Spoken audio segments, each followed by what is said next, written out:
Hello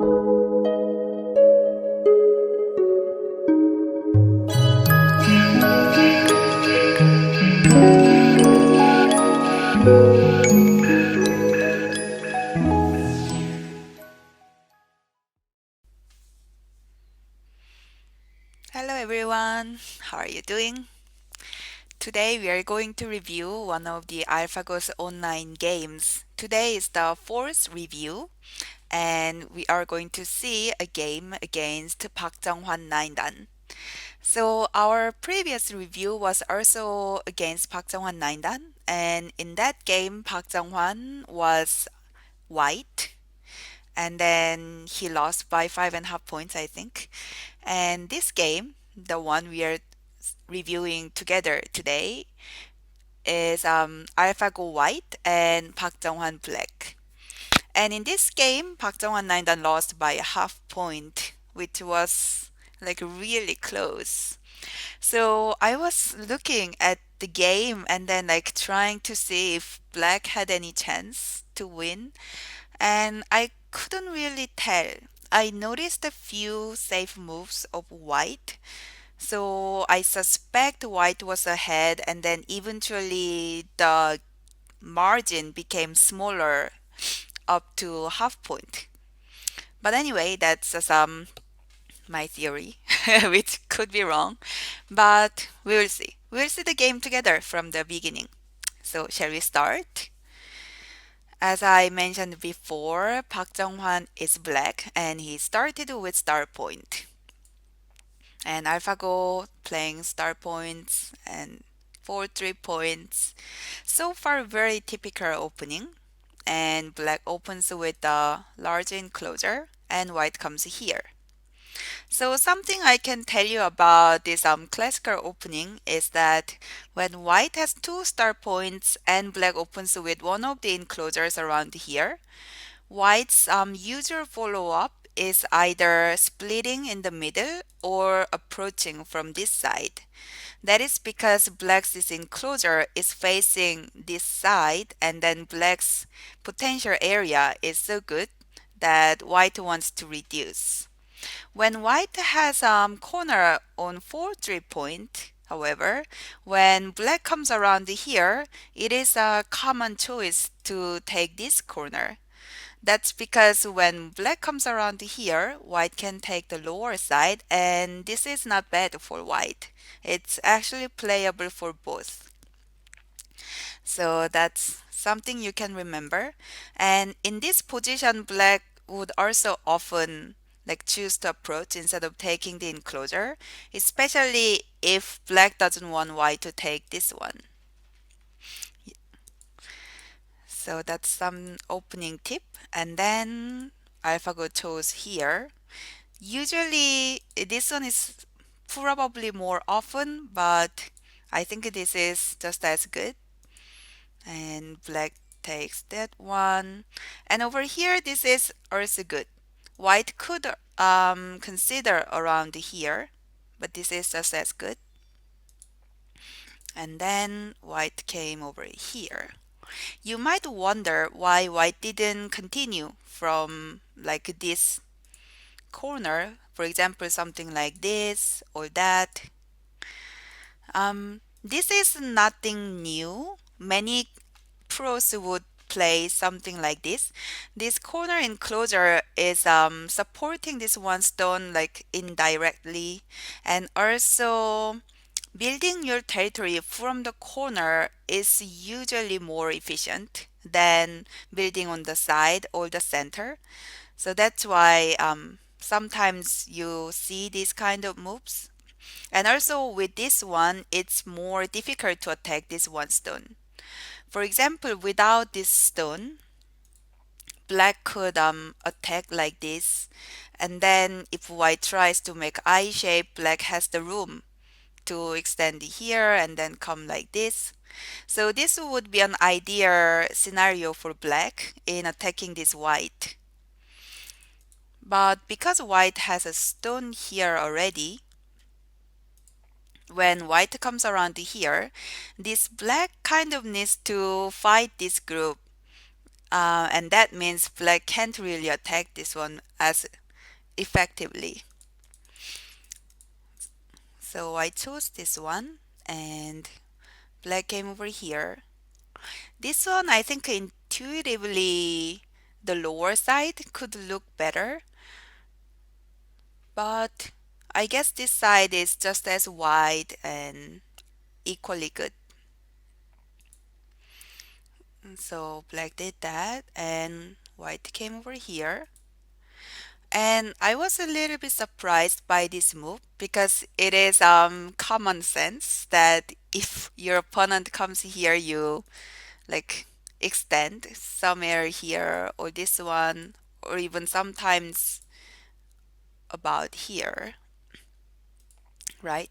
Anyway, the point is that you extend from this one stone, but black came over here. Maybe black wanted to make the opening a little more complicated than just extending and white coming and black coming. Very peaceful opening in this way. So black invaded and white continued in the corner. And this is corner Joseki from white's attach. Black took Sente and then came over here. So far it looks pretty good.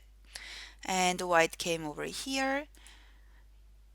Oftentimes you would want to come very close, hoping that like coming closer would mean stronger attack. But actually, oftentimes that's not the case because once your opponent has like run away, you need one more move to secure the corner. With this one, black still doesn't have the two space extension, meaning black needs to come out to the center, and the corner is somewhat stronger than coming further. If white comes over here, that will be like the most secure way to play in the corner, but then black still has the room to extend. So that's why white chose here. But there are times that you do want to come very close, so you should consider the surroundings rather than like remembering that this is always the best.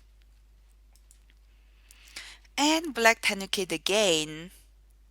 So this one stone is very vulnerable. White can now launch a serious attack. But I guess white would be a little nervous about black becoming so big in this area. So I would imagine white wants to invade around here first, or at least reduce, and then think about attacking this one stone. So in the actual game, white came over here. And then if you watched my Korean pros reaction video, which was the previous one of the professional players' comments was that AlphaGo loves shoulder hits. So this is one example. AlphaGo shoulder hit and then tenukid. So this is like really strange thing about AlphaGo. AlphaGo would do shoulder hit and then tenuki, which is very unusual for us, the humans, because when you do shoulder hit, you usually do it with a plan, with like very specific intention. And just exchanging shoulder hit is often like not a good idea. But AlphaGo has also plan. Maybe it was very sure that it would get Sente. Like for example, in this actual game, so AlphaGo did a shoulder hit, and then came over here, and then jumped here. So this is very different from most human players. The first one is that like it will be very unusual to tenuki after shoulder hit. The second one is that it will be also very unusual to tenuki after this attach, especially when black haned, because black's capturing here, for example, would be so good. In the actual game, Black didn't play this, however, probably because Black was concerned about White becoming too big here. That would be my guess. Because White's blocking around here, for example, is not very urgent, right? This one, I think Black could almost wedge, or even this one, and then jump. It seems a little slow, especially after Black's getting here. So more likely White would be attacking this one stone, and then this will be very big. So in the actual game, Black answered here, and then White continued here. Then Black cut here and blocked. This is possible because Black has a stone here and some supports around. Usually this kind of answer would be an overplay. So Black did that. And then the corner here, this doesn't have enough space to live. So you can be sure that this corner is dead. But White has some things that White can do in the center using this corner. And then Black had to save these four stones. Over here, White cannot do this because Black can cut here. It was fortunate for Black that Black could do this because keep pushing over here would have been very painful. It's much better that Black can connect this way. So with this connection, this corner, White's corner is completely captured, and Black doesn't even need to put the moves later, so there's no squeeze. But Black's potential is pretty much erased. There's no more growth area for Black. But White's this group is still weak, so White will need a few more moves around here, and then Black will have a chance to save this one stone. So at this point, um, my feeling would be that the game is not bad for Black. Probably pretty even. At least if I am Black, I wouldn't think I'm behind. I'm certainly curious if AlphaGo thought White was ahead at this point, because it looks like White is not really ahead. But anyway, White played here. White still needs to take care of this group. And Black's this move looks really good. It's threatening this White's group, kind of also threatening these two stones and supporting this one stone. So that looks good. And that's the center exchange. And Black's cut is very strong move. The good shape answer would be this, but it doesn't seem to be working now because of Black's this move. So White cut here, interesting timing, and then pipped here. After this cut, White's extending over here is also sente. And with this one, if Black answers here, White can capture this one stone by extending here. So Black did that, and then the White came out and cut here. So AlphaGo's shape is much better. So if White didn't cut here and then, for example, just answer this way, White wouldn't have much shape over here and still kind of painful. But in the actual game, when White cut over here, the shape was much better, and Black still needed to answer. So that's really good. And then another shoulder hit. But what I wanted to say is that when you see white's this move, which is kind of thin, this one stone is not reserved yet. There is still this white's group. But the fact that white came over here, I think it means that white doesn't think the game is very comfortable for white. It's kind of making the game more complicated. So I think that means black's doing pretty well so far. And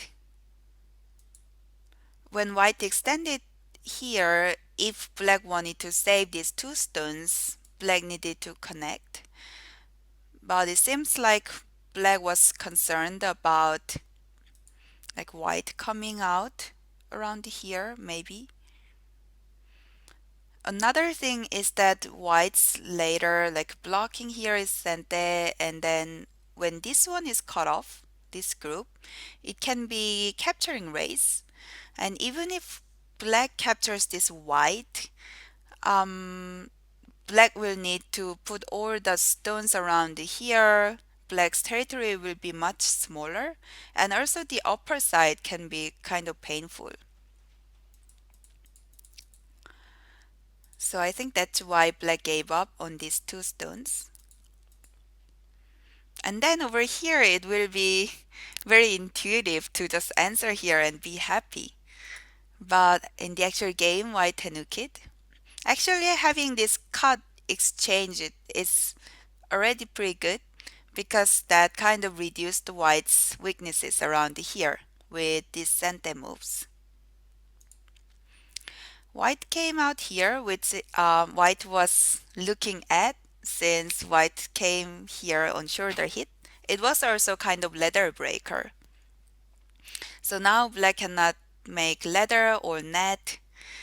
With this corner also in the picture, it will be very difficult to do anything with these two stones. So that was good. And this Atari is sacrifice strategy, what we call, because you could also do this, and that will give fewer points to white, but then it also leaves some aji underneath. For example, when white comes around here, there are some forcing moves that white can do. So if black attaries here first, that will give like 1 or 2 points to white, but then black doesn't have any weakness underneath. So that was kind of trade-off. And the reason why black didn't exchange this one is that after that there is no aji in the center. But with this way, later if there is a black stone around here, black could do something around here, reducing white's territory. Also, pushing over here can be better when white didn't take these two stones. So that's the actual game, and black did the corner. These are like common sente exchanges for black. And then now black is kind of moving this one stone. No, actually, black almost seemed like was going to do something, but then came over here. Then black's kind of tenuking this one stone a lot. Or maybe, no, this is just my guess. I wonder if Park Junghwan intentionally left these two stone alone, this 1 or 2 stones alone, because when AlphaGo is ahead, AlphaGo rarely tries to kill the opponent's stones. AlphaGo would like find the easiest way possible, and trying to kill your opponent's stone is oftentimes the most difficult one, not the easiest one. So I wonder if that's why black didn't answer this. Anyway, this attach over here and hane are pretty much sente anyway, so white couldn't come here. And this one is also good sacrifice tactic you should remember. If you give up these two stones in this way, then black might need another move over here because otherwise white's cutting over here would be so good for white. But by playing over here, white is gaining two more points, but black's getting sente, right? If white captures here, then black can tenuki. There's no cut anymore. In the actual game, white didn't capture right away, came over here, kind of to support these two stones. And then black came over here. So at this point, black will probably need to do that. It seems big. Right, so white pushed here, which white probably thought was sente, but black answered this side instead. Oh, I see. Because black thought these two stones and three stones were miai, right? They are about the same value. So that's why black just answered here. And then, yes, so black captured the two. So now it's pretty much end game. There are no like uncertainties except for this area, which white will probably take now. And with that, there is no more like really big plays left.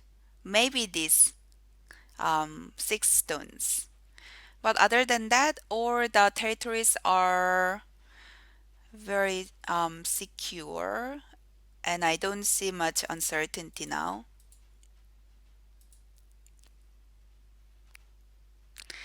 And by the way, this flex answer over here is like typical professional move.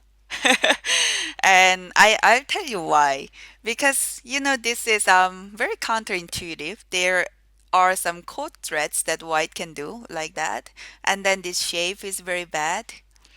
But it's the professional move where like they are anticipating some future end games, and then like they are kind of trying to get like as many points as possible, even like one third or half points.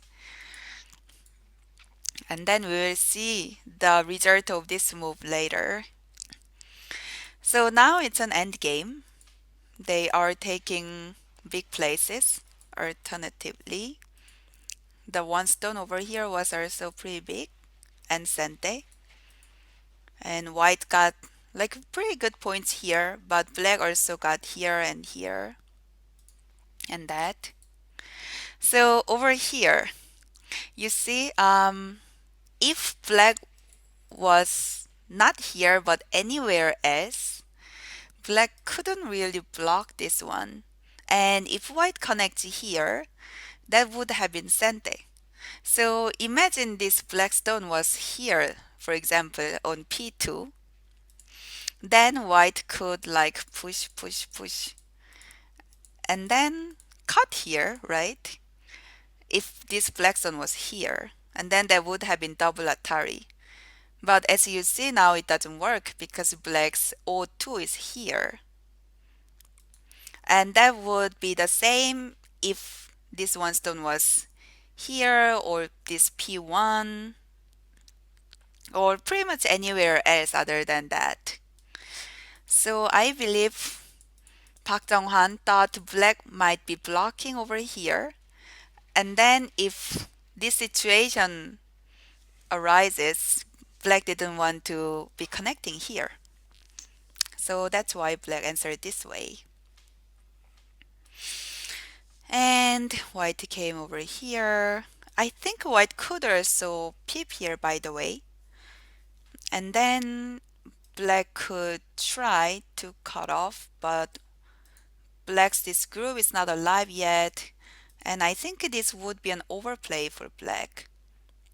But still there is some uncertainty with this. So I think that's why white didn't peep here but came here. And then after that, it was just an end game. And